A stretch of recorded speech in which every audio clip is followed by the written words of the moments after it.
यहाँ एक कंसेप्ट और क्लियर करेंगे। गीता ज्ञान दाता कहता है, अब उसकी पहचान भी बताता है कि वो तत्वदर्शी संत होगा कैसा। श्रीमद् भगवत गीता अध्याय नंबर 15 के श्लोक नंबर 1 में तत्वदर्शी संत की पहचान बताई है। क्या बताया है कि ये एक संसार रूपी उल्टा लटका हुआ वृक्ष समझो, पूरा विश्व सब ब्रह्मांडों समेत,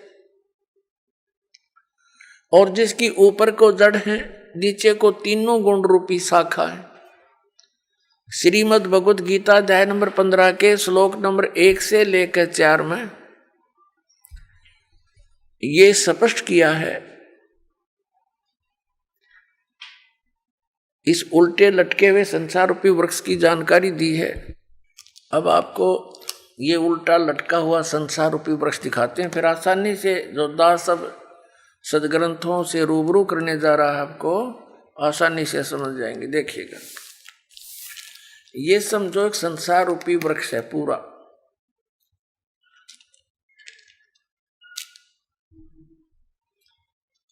ऊर्ध्व मूलम अधः शाखम। देखिए श्रीमद् भगवत गीता अध्याय नंबर 15 का ये पंचदशो अध्याय यानी 15वां अध्याय है। 15वां अध्याय है, ये इसका प्रथम श्लोक है। इसमें कहा कि ऊर्ध्व मूलम अधः शाखम अश्वत्थम प्राहु अव्यम छंदासी यस्य पर्णानि ये तम वेद स वेदवित्।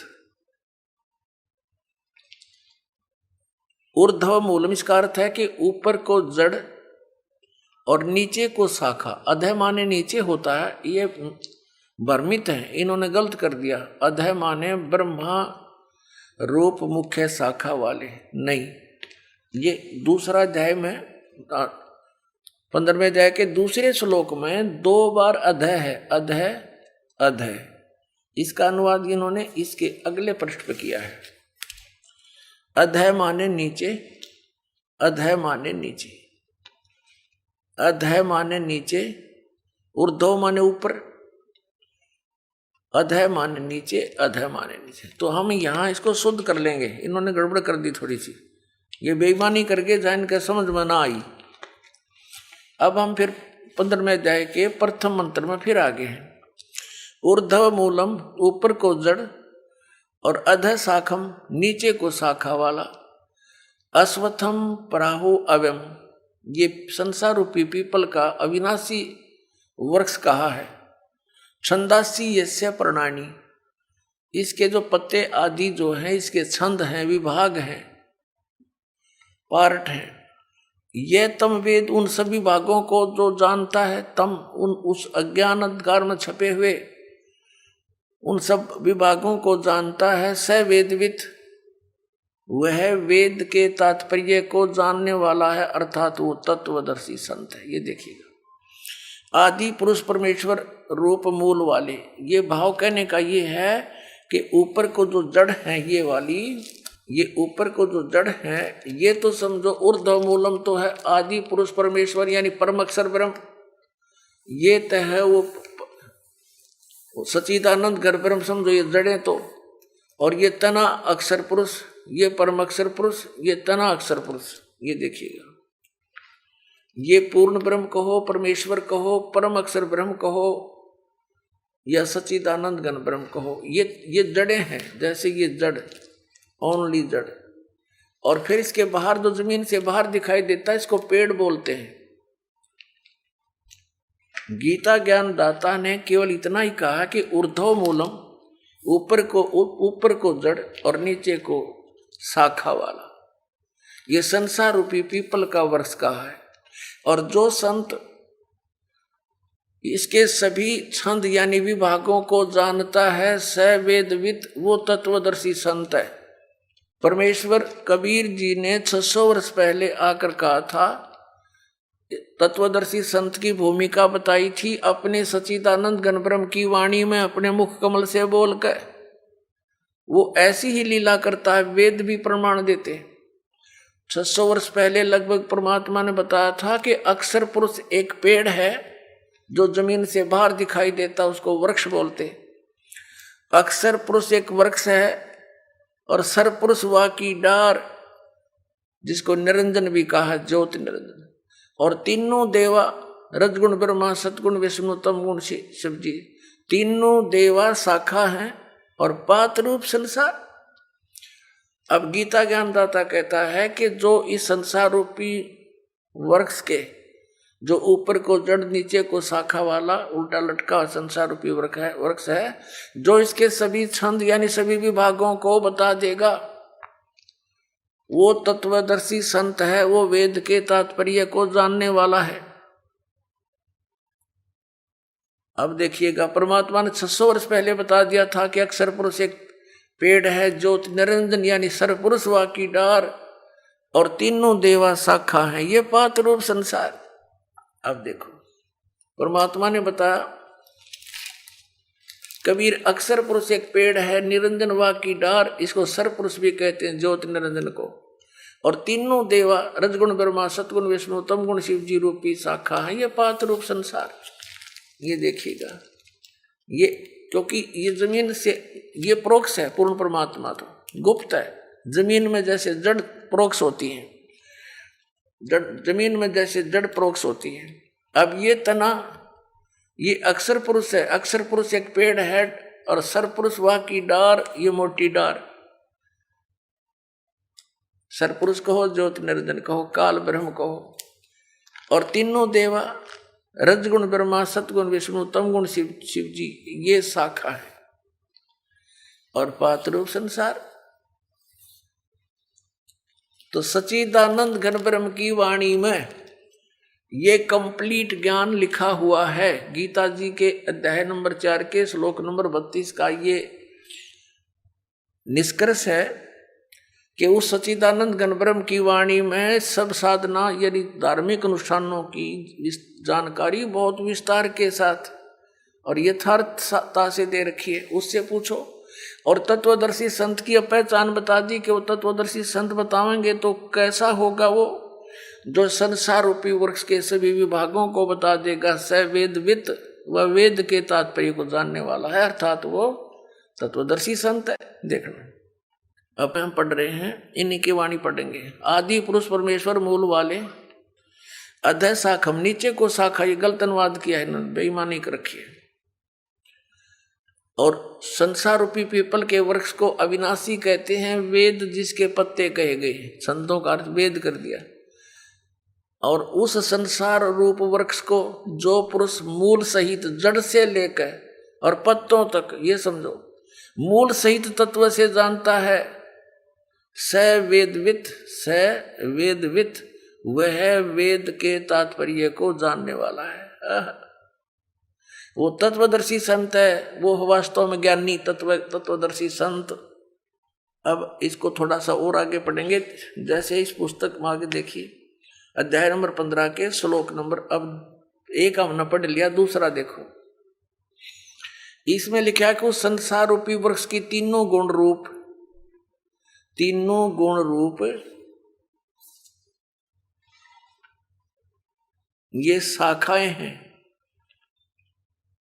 विषय पर वाला ये शाखाएं हैं, बस इतना ही लिखना था। नीचे और ऊपर फैली हुई, सर्वत्र नहीं, क्योंकि पृथ्वी लोक पर ये ज्ञान बोला जा रहा था। और श्री ब्रह्मा, श्री विष्णु, श्री रजगुण ब्रह्मा, श्री सतगुण विष्णु, श्री तमगुण शिव जी की जो पहुंच है, रीच है, उनकी जो पहुंच है, जो उनका प्रभुता है उनकी, वो केवल इन 3 लोकों पर है। पृथ्वी लोक, नीचे एक पाताल लोक और ऊपर स्वर्ग लोक। इन 3 लोकों पर इनकी प्रभुता है, यहाँ तक इनकी पहुंच है। ये एक एक विभाग के मंत्री हैं। और पृथ्वी लोक पर यूँ बोला जा रहा है क्या ना, ऊपर और नीचे यानी स्वर्ग और नीचे पाताल तक इनकी क्षमता है। रजगुण ब्रह्मा, सतगुण विष्णु, तमगुण शिव जी की। देखना, श्रीमद् भगवत गीता अध्याय नंबर 15 का हम श्लोक नंबर अब दूसरा पढ़ रहे हैं। उस संसार वृक्ष की तीनों गुण रूप शाखा, ये है अधः च ऊर्ध्वम प्रसरता तस्य शाखा गुण प्रवर्धा। अब यहां तीनों गुण रूप जल से बड़ी हुई शाखाएं नहीं है, यह है विषय पर वाला शाखा, विषय विकारों की शाखाएं हैं, ऐसा समझो। इन्हें गलत कर रखा है। नीचे और ऊपर, सर्वत्र नहीं, नीचे और ऊपर फैली हुई है। और मनुष्य लोक में, यहाँ पृथ्वी लोक पर कर्मों के अनुसार बांधने वाली, यानी कर्मों के आधार पर ये हमें सुनियोजित रखने वाली भी मुख्य कारण है। मूलानी माने जड़ हैं, ये मुख्य कारण है। नीचे और ऊपर, सभी लोकों में नहीं, केवल नीचे ऊपर फैली हुई। यहाँ एक शब्द है तीनों गुण रूप शाखा। अब रजगुण ब्रह्मा है, सतगुण विष्णु, तमगुण शिव जी, ये कंसेप्ट क्लियर करना पड़ेगा। एक तो बहुत ही सिंपल सा देखिए आप, रजगुण ब्रह्मा है, यही तीनों गुण है, यही तीन देवता, इन्हीं पुराणों में देखिएगा। ये गीता प्रेस गोरखपुर से प्रकाशित है, मार्कंडेय पुराण।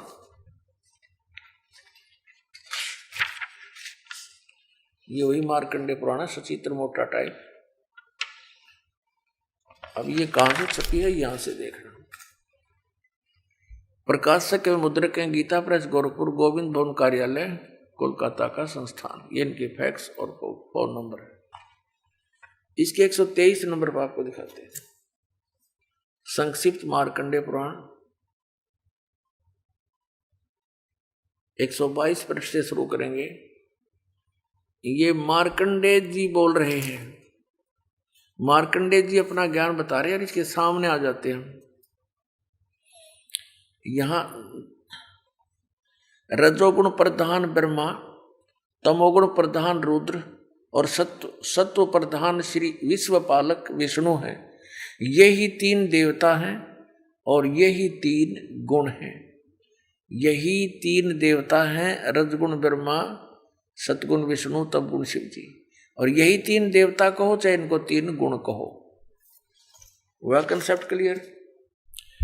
वैसे तो बुद्धिमान को कहते हैं संकेत बहुत होता है, लेकिन फिर भी ये बहुत गहरी जड़ें हैं इस अज्ञान की हमारे अंदर, और प्रमाण देते हैं। एक देखिएगा, ये है श्रीमद् देवी भागवत हिंदी टीका सहित भाग 1। ये कहाँ से प्रकाशित है? ये है अथ देवी भागवतम भाषा सभाष्टिकम समातम, खेमरा श्री कृष्ण दास प्रकाशन, मुंबई 4। अब यहां देखना, इसमें संस्कृत भी साथ है, बहुत कमाल है। ये है अथ श्रीमद् देवी भागवते भाषा टीका युक्ते तृतीय स्कंध प्रारंभते, तीसरा स्कंद प्रारंभ हुआ। अब इसके 11वें पृष्ठ पर, तीसरे स्कंद में 11वां पृष्ठ पर हम अब आ गए हैं। 5वां अध्याय है ये। 5वें अध्याय का 8वां श्लोक है। 7वां समाप्त हुआ, 8वां पढ़ेंगे। भगवान शंकर कह रहे हैं, हे माता, यदि हमारे ऊपर सदा आप दया युक्त हो तो हमको तमोगुण में किस प्रकार प्रदान किया है? ब्रह्मा रजोगुण और हरि सतगुण युक्त किए हैं। क्यों युक्त किए हैं? अब यहां हम हिंदी भी पढ़ेंगे। हिंदी हमने पढ़ ली, संस्कृत पढ़ेंगे। ये 7वां श्लोक समाप्त हुआ, 8वां प्रारंभ हुआ। यदि दया धर्मना न सदाम्बिके कथम अहम, किस प्रकार मैं विहित से बना दिया, उत्पन्न कर दिया तमोगुण। और कमल जय, कमल से उत्पन्न होने वाले ब्रह्मा को रजोगुण संभव, उसको रजोगुण बना दिया। सुविता किमु सतोगुण हरि, और विष्णु जी को आपने सतोगुण क्यों बना दिया, युक्त क्यों कर दिया? इति सिद्धम रजगुण ब्रह्मा सतगुण विष्णु तमगुण शिव जी। अब हम आते हैं उस पवित्र सदग्रंथ अपनी श्रीमद् भगवत गीता के और श्लोक नंबर 2 पर देख 15वें अध्याय का 2, अध्याय नंबर 15 का मंत्र नंबर 1 तो हमने पढ़ लिया कि ऊपर को जड़ नीचे को शाखा वाला ये संसार रूपी पीपल का विनाशी वृक्ष कहा गया है। और छंदासी यस्य प्रणानी, उसके सभी भाग पत्ते आदि भाग हैं। यह तम वेद, जो उसको जानता है स वेदवित, ये हमने सारा पढ़ लिया। आदि पुरुष परमेश्वर तो समझो उसकी जड़ है परम अक्षर ब्रह्म, और अधः माने नीचे है, ये गलत अनुवाद है इनका। अब ये संसार रूपी पीपल के वृक्ष को विनाशी कहते हैं, वेद जिसके पत्ते कहे हैं। और जो इसको जानता है जड़ से लेकर नीचे तक सवेदवित, वो तत्वदर्शी संत है, वेद के तात्पर्य जानने वाला। अब दूसरे में कहा कि उस संसार वृक्ष की तीनों गुण रूप, रजगुण ब्रह्मा, सतगुण विष्णु, तम गुण शिव जी, ये विषय वासना रूपी शाखाएं समझो, और ये नीचे और ऊपर फैली हुई है, सर्वत्र नहीं। ये मनुष्य लोक में कर्मानुसार भी यही हमें सुनियोजित रखते हैं, जैसा जिसका कर्म है वैसा ही देते रहते हैं। ये यहाँ पर हमें बांधे रखते हैं, बांधने वाले हैं, और नीचे और ऊपर फैली हुई सभी लोगों में नहीं। अब तीसरे में कहा है इस संसार का स्वरूप जैसा कहा है वैसा यहाँ विचार काल में नहीं पाया जाता।